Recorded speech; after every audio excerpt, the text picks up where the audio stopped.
Hello friends, welcome back to my channel. ఈరోజు recipe వచ్చేసి paneer.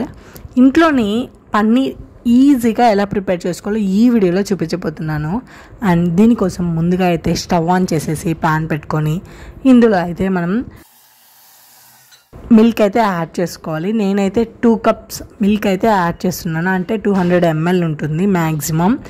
And ఇప్పుడు మనము పాలు యాడ్ చేసిన తర్వాత పాలు అనేవి మనకు అలానే కాగకూడదు. సో కొద్దిసేపు కాగిన తర్వాత మనకు విరిగిపోవాలి. సో దానికోసం నేనైతే నిమ్మకాయ అయితే వేశాను. ఇంకా నిమ్మకాయతో పాటు షుగర్ని కూడా కొద్దిగా యాడ్ చేయాలి.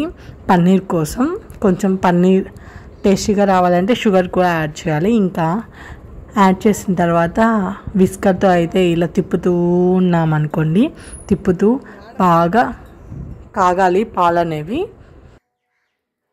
ఇంకా సగం పాలు కాగినాక ఇంకొంచెం నిమ్మకాయ కూడా వేయండి. సో ఫైనల్గా అయితే మనకు పాలు అనేవి పూర్తిగా విరిగిపోతాయి. ఆ స్టేజ్ వచ్చేంత వరకు మనము సన్నని మంటపై ఉడికించుకుంటూ ఉండాలి.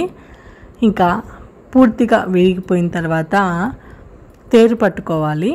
తేరు పట్టుకుంటే మనకు పాలు సపరేట్ అయిపోతాయి. ఇంకా మనకు పన్నీర్ అంటే విరిగిపోయి ఉంటాయి కదా, అవి సపరేట్ అయిపోతుంది. సో ఇలా సపరేట్ అయిపోయిన తర్వాత అట్లీస్ట్ చుక్క కూడా పాలు ఉండకుండా చూసుకోవాలి. వేరొక ప్యాన్ తీసుకొని ఇందులో అయితే వాటర్ యాడ్ చేసుకోవాలి. ఇంకా మనమైతే సపరేట్ చేసి పెట్టుకుని ఉన్నాం కదా, ఆ పన్నీర్ని ఇందులో జస్ట్ అలా వాష్ చేయాలి. ఒక్కసారి అలా పెట్టి అలా తీసేయాలి. అలానే ఉంచితే మనకు పన్నీర్ అనేది వాటర్లో స్ప్రెడ్ అయిపోతుంది. అలా ఉండకుండా అలా పెట్టి అలా తీసేసేయాలన్నమాట. జస్ట్ ఏమైనా పార్టికల్స్ ఉంటే అవి పోతాయి. ఇక ఒక వైట్ క్లాత్ అయితే తీసుకొని అందులో బాగా గట్టిగా చుట్టేసి దానిపైన బరువును అయితే పెట్టాలి. నాకైతే వైట్ క్లాత్ అవైలబుల్లో లేదు కాబట్టి నేను ఈ టైప్ క్లాత్లో అయితే పెట్టాను. అండ్ ఈ బరువు అనేది అట్లీస్ట్ 2 hours పాటు అయితే ఉంచాలి. అంటే అప్పుడు కానీ మనకు మిగిలి ఉన్న వాటర్ అలాంటివి అన్నీ పోయేసి ఉంటాయి ఈ పన్నీర్లో. సో ఫైనల్గా చూడండి ఎలా ఉందో.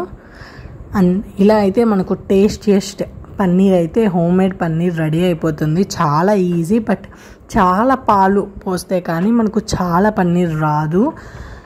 సో నేనైతే 200 ml అయితే వేసాను కదా, సో దానికి ఇంతే వచ్చింది. చాలా తక్కువ వచ్చేసింది. అలానే మనకి చెప్తూ ఉంటారు చాలా పాలు పోస్తే మనకు తక్కువ పన్నీర్ వస్తుంది అనేది. అది మాత్రం నిజమండి, నాకు ఇప్పుడే అర్థమైంది.